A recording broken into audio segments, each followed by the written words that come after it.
Olá pessoal, após discutirmos em vídeos anteriores sobre problema, pergunta de pesquisa e hipóteses, vamos nesse vídeo trazer uma discussão introdutória sobre teoria e seu papel nas pesquisas científicas. Esta é uma discussão complexa, mas que vou tentar apresentar alguns aspectos fundamentais sobre o uso da teoria em pesquisas quantitativas, qualitativas e mistas. No vídeo de hoje, vamos discutir tópicos como o que é teoria, quais as diferentes formas de utilizá-la em pesquisas, qual a relação da teoria com as questões e hipóteses de pesquisa, como a teoria pode se apresentar em diferentes tipos de abordagens e onde podemos posicionar a teoria quando formos redigir nosso texto científico. A teoria nas pesquisas quantitativas pode ser definida como um conjunto de variáveis, ou definições, ou proposições interrelacionadas, que ajudam a explicar ou prever as relações entre estas variáveis, em termos, por exemplo, de sua magnitude, direção e ocorrência.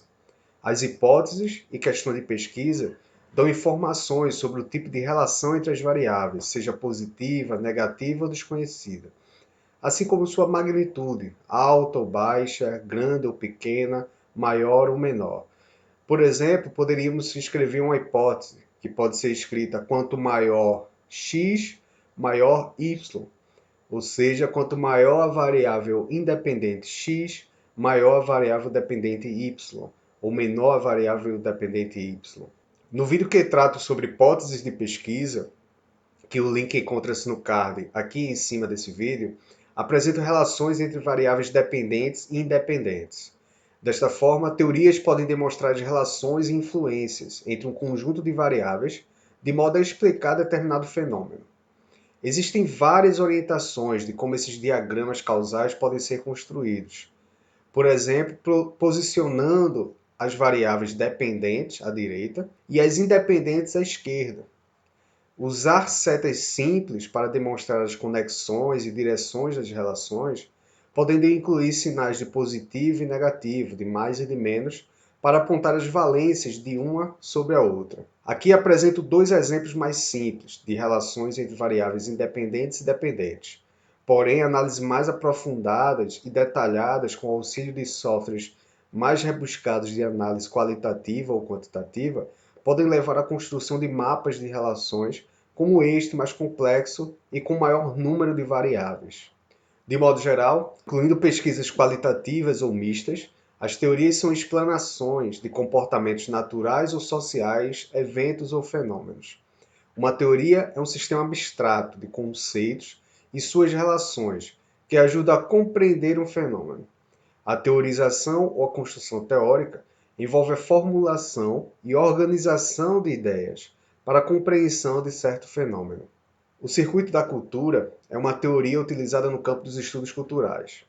Esta teoria sugere que, ao estudar artefatos ou textos culturais, devemos ficar atentos a 5 dimensões ou aspectos fundamentais: sua representação, sua identidade ou a construção da identidade a partir desse artefato, sua produção, seu consumo e sua regulação.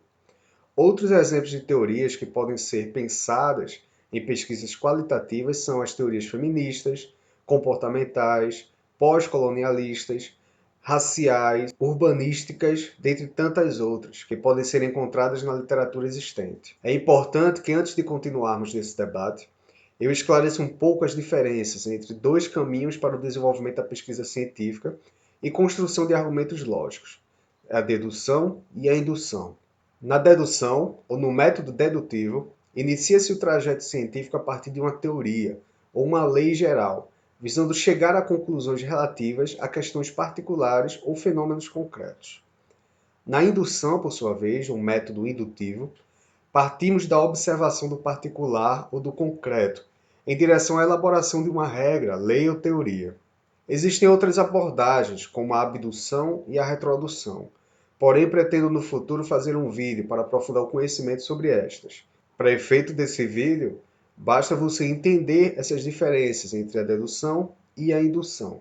Nas pesquisas quantitativas, é mais comum as teorias fundamentarem as hipóteses e questões de pesquisa.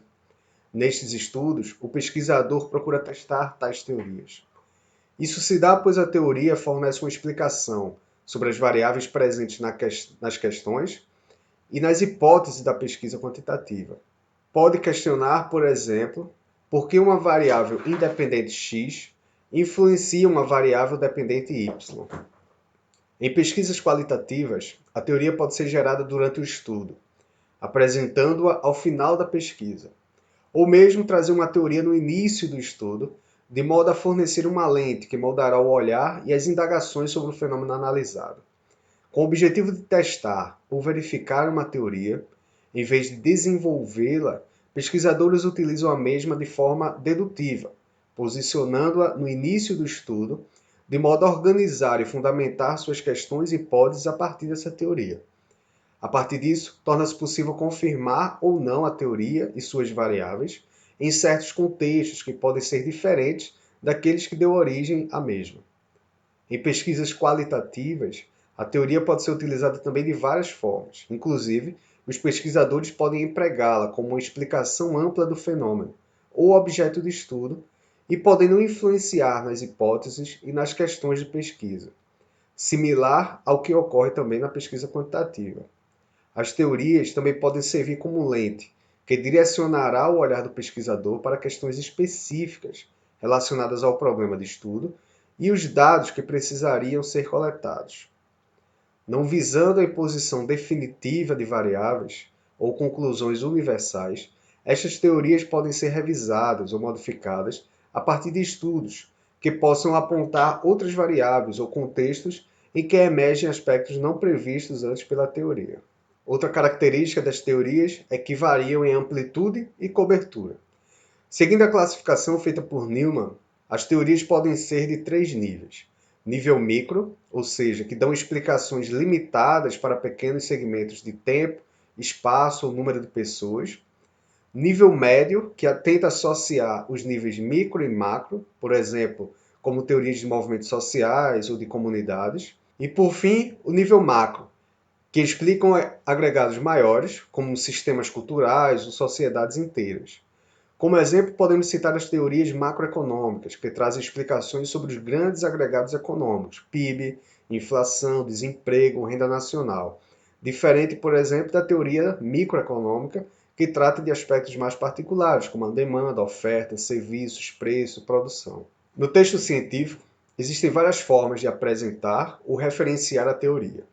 Por exemplo, em seções intituladas Base Teórica, Lente Teórica, Perspectiva Teórica, Marco Teórico, dentre outras. Eu, particularmente, utilizo muito Marco Teórico e Perspectiva Teórica. A teoria pode também ser posicionada em diferentes lugares do texto científico. Por exemplo, na introdução, em uma revisão de literatura, logo após as hipóteses ou questões de pesquisas, ou em uma seção separada e específica do texto. Considero isso estilos de escrita científica ou da argumentação e narrativa, que apresentam vantagens e desvantagens. Mas esses estilos também são influenciados pela estratégia ou pelo modo de desenvolvimento da pesquisa. Por exemplo, se é uma pesquisa dedutiva, indutiva, isso também vai influenciar na localização da teoria no texto científico. Importante destacar que existem diferentes níveis teóricos também em pesquisas científicas. Por exemplo, podemos ter teorias que vão apenas ajudar a entender certos contextos introdutórios e problematizantes para a pesquisa. E existem aquelas que irão, de fato, fundamentar todo o estudo e análise. Os pesquisadores também expõem ou apresentam suas teorias de formas diversas. Por exemplo, como uma série de hipóteses, declarações lógicas, por exemplo, de se, então, como eu apresentei também nas variáveis, se a variável x é maior, a variável y será maior ou menor. Então, lógicas se, então, ou mesmo como modelos gráficos, como o que foi apresentado com o circuito da cultura.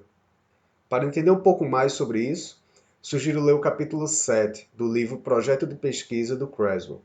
Creswell apresenta em seu texto um modelo interessante para redigir, por exemplo, a perspectiva teórica quantitativa.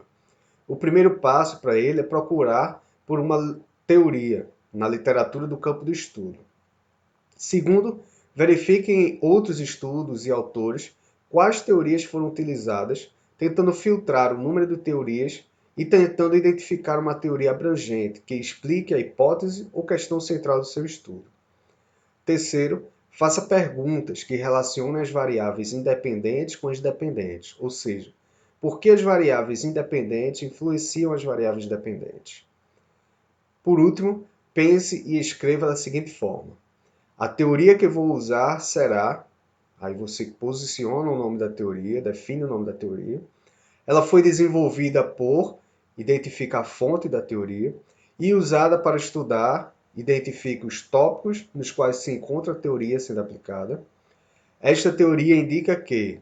Ou seja, indica as proposições ou as hipóteses da teoria, conforme aplicada em meu estudo, ou no caso, no seu estudo. Essa teoria significa que espero que minhas variáveis independentes, aí você vai citar quais são essas variáveis, influenciem ou expliquem as variáveis dependentes. Agora você informa as variáveis dependentes. Por quê? Aí você dá a explicação baseada na lógica da teoria.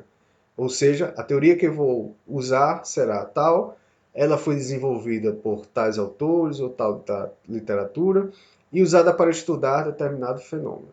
Essa teoria indica que, vai indicar as proposições e hipóteses, conforme aplicada ao meu estudo. Essa teoria significa que espero que as minhas variáveis independentes, que são tais e tais, influenciem ou expliquem as variáveis dependentes.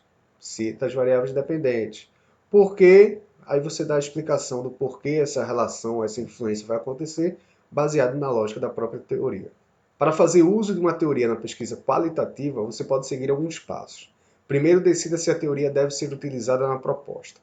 Segundo, identifique como a teoria será usada no estudo, ou seja, uma explicação inicial, um ponto de chegada, ou como uma lente reivindicatória, crítica ou emancipatória. Por último, posicionar essa teoria na proposta ou texto científico de maneira consistente com o seu uso. Assim, você pode fazer algumas adaptações ao texto que eu apresentei no slide anterior para alinhar o contexto da pesquisa qualitativa. Por fim, uma grande dificuldade que percebo em alguns alunos ou iniciantes na pesquisa científica está relacionada às diferenças entre citações diretas e indiretas no texto. Para referenciar autores nos textos científicos, vocês podem seguir as normas da ABNT ou da APA. Além disso, as revistas científicas e journals, de modo geral, apresentam normas de submissão específicas que o autor deve seguir para submeter seus papers, seus artigos, para avaliação e futura publicação nessa revista. Na descrição do vídeo, colocarei o link para algumas dessas normas. Bem, a discussão sobre o uso e papel da teoria nas pesquisas científicas é recorrente e bastante longa, não havendo uma única forma de se utilizar teorias, como podemos ver ao longo de nossa discussão nesse vídeo. Porém, espero ter despertado interesse, ou mesmo esclarecido e tirado algumas dúvidas sobre o assunto com vocês. Se gostaram do vídeo, não esqueçam de curtir, de se inscrever e clicar no sino para não perder os próximos vídeos. Também pode seguir nossas redes sociais e se manter atualizado, pois estamos sempre postando sobre temas variados. Forte abraço a todos, obrigado por nos acompanhar, nos vemos na próxima oportunidade.